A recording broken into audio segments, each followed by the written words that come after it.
when to give extreme coverage foundation to a client.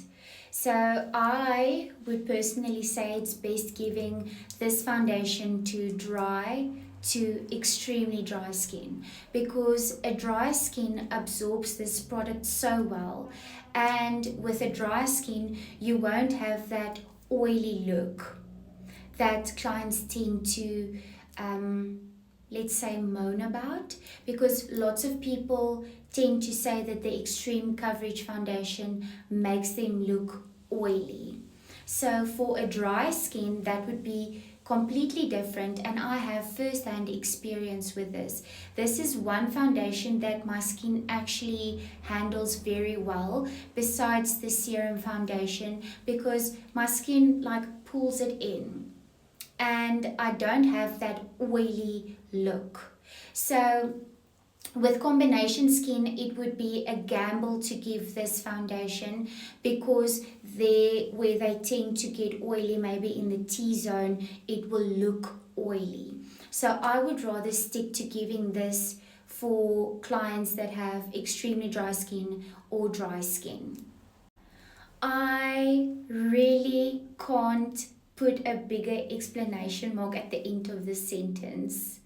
You have to ask your clients, because lots of clients that I get don't like powder. They don't like the feeling of powder. They're too lazy to apply powder. They just don't want powder. So you have to tell them, when purchasing this, you have to use a powder with this, otherwise your makeup will rub off.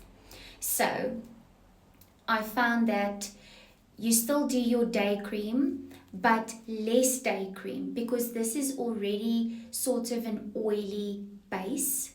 So less day cream, lots of primer, and then add a layer of setting spray to the skin, a thin layer of setting spray, add your foundation, and then set it into place with your powder, and then go in again with a layer of setting spray. Inform your client that you really need to set the foundation into place using a lot of powder. And also, what I found with this foundation, giving it to a combination skin, there where they get oily during the day, they tend to put on powder and powder and powder and powder. And what will happen with this, when you use too much powder, it will separate. It will start looking crusty. So that's another reason why I would rather give this to a dry skin, because then you don't need that much powder. And on the powder subject, tell your clients to set this into place like I showed you with a powder brush, by pressing it into the skin, because then you're taking that powder and you are pressing your foundation into place, and you are literally setting it in on its place. Do not rub with this foundation or just do this, because you will move the foundation. You want to press it into place using a powder puff or using a powder brush. The powder puff will give you like a matte layer, because you're picking up more product with a powder puff and you're pressing it into the skin, so that will give you like a more matte layer.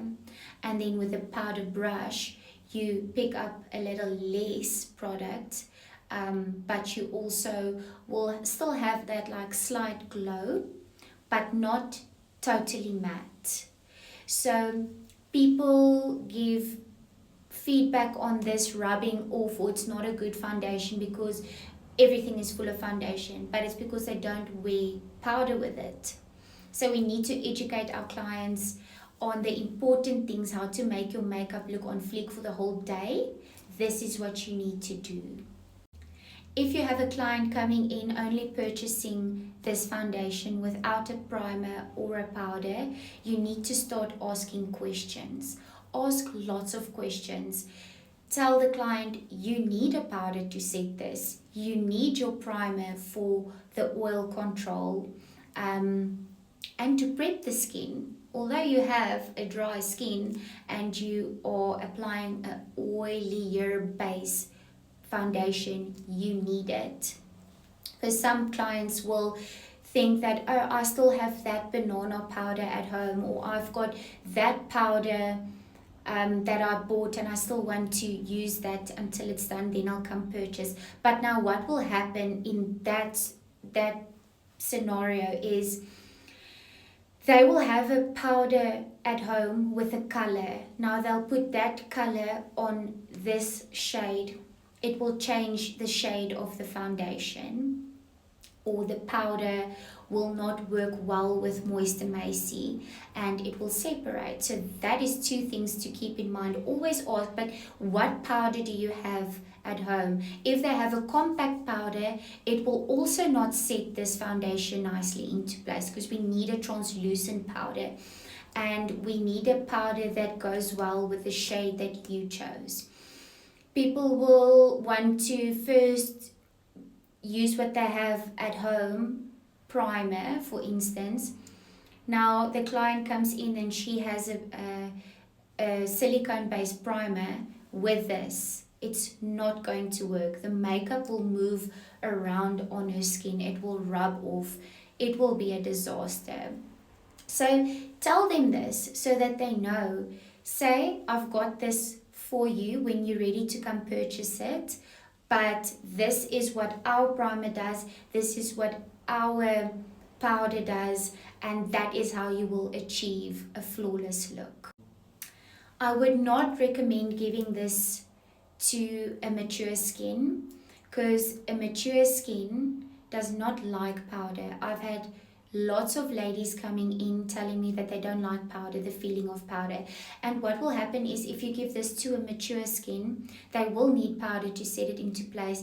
That will accentuate fine lines and wrinkles, because it will just bring that out more, and they don't like that. So with mature skin, we rather fall back on the serum foundation, because that is a softer looking foundation for a mature skin. Then also remember to ask your clients about skincare. What cream do you use in the morning? Because some clients apply a thick layer of SPF, and SPF is oily. Now, oily base with this, no, it's not going to last. Or a thick day cream, it's not going to last. I have clients telling me that they put on Vaseline as a moisturizer. That will also not last. So we need to ask the questions so we know when the client leaves, we've got them sorted, we've got them ready, so they can walk with full confidence and wear the Moisture Macy brand like it should be worn, and be happy about the product. But with this, it comes with telling them about skincare. It comes with telling them about your products. Your tools make a difference. What tool you apply with what, it makes a difference on the look and the feel of the foundation. So lastly, this is one of the foundations that covers the most. So if you have clients that struggle with vitiligo, rosacea, birthmarks, acne, red acne, tattoo cover-ups, this would be the foundation you would reach for that extra coverage. But if you want somebody with a more subtle coverage, or something they can play around with and get the coverage that they like, rather fall back on the serum foundation, because this has a concealer in it and a color corrector in it. So this is all you need when you actually want to cover up something that really bothers you. And that's it on the Foundation 101.